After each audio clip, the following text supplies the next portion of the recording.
Alright, welcome back. This one is an interesting one, one from my collection. This is number 2 of the Chinese Boombox series. This one comes from a company, well, not a company, it's branded as, here the name is Candy, okay, which translates as candy, as in sweets, sugary snacks, candy, okay. There is another one out there that looks exactly the same as this, almost exactly the same as this, which is made by General Sound, or branded as General Sound, the GS2424, but this is the Candy L-900A. A little marker here in the middle gives a model number. They all came from the same factory, I believe, which is in Shanghai. There was a number of factories out in Shanghai during the early 50s, 60s, 70s, all the way through to the 80s. And this one was made in, I believe, Shanghai factory, radio factory number 2, okay. There was number 1, number 2, number 3, number 4 of these radio companies or factories in China, run as collectives under the Communist Party. This one is different from the GS2424 because it's got Chinese writing on it, number 1, but also you don't see this karaoke, and then I think this is like a dual playback or something like that, or 2 tape decks. I've only ever seen the GS2424 in a couple of pictures, one on a Vietnamese, one from a Vietnamese guy, one from an American guy.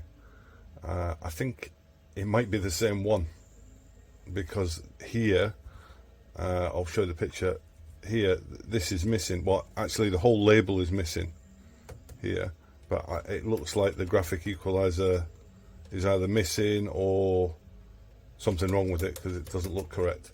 Another one I saw on a Russian site does have the graphic equalizer like this, but it is branded as the General Sound.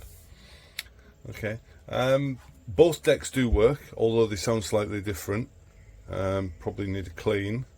And the sound isn't that good, but I think I know why the sound isn't that good. It's because something wrong with the graphic equalizer section, where you have to wiggle it a little bit, maybe bad contacts, and then you get sound out of both, and some bass and stuff like that. You can make it sound good if you can get this working.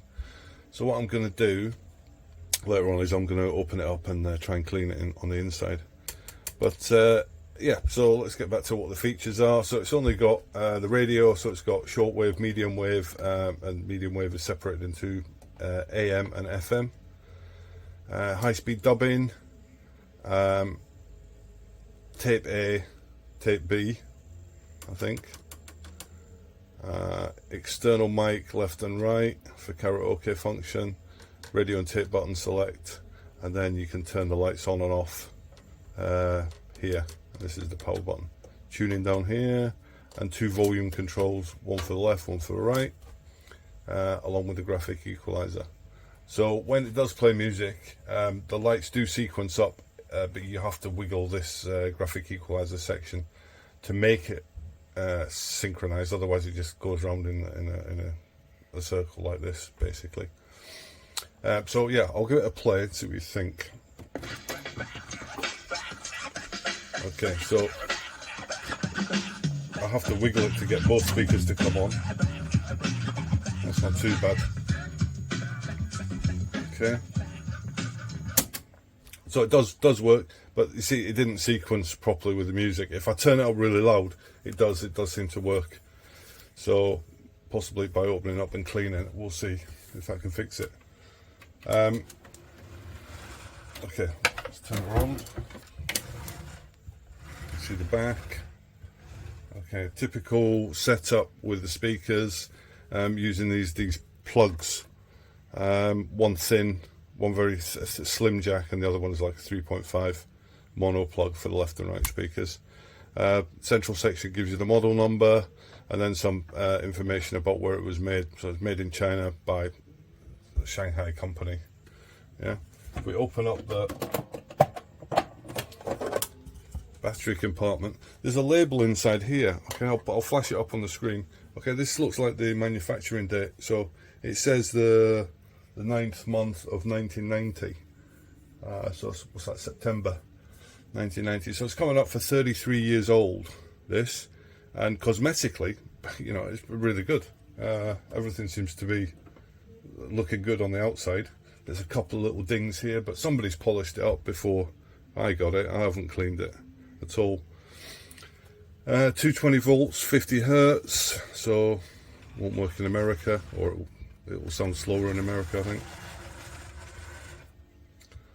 So back to the front. Right, the speakers are detachable, and it claims 90 watts PMPO.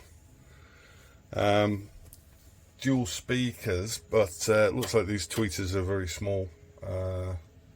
We'll find out when we open it up and have a look. Okay, so that's the introduction to it. Let me turn it upside down and back to front and try and open it up and see if I can fix the graphic equalizer and make it sound a little bit better.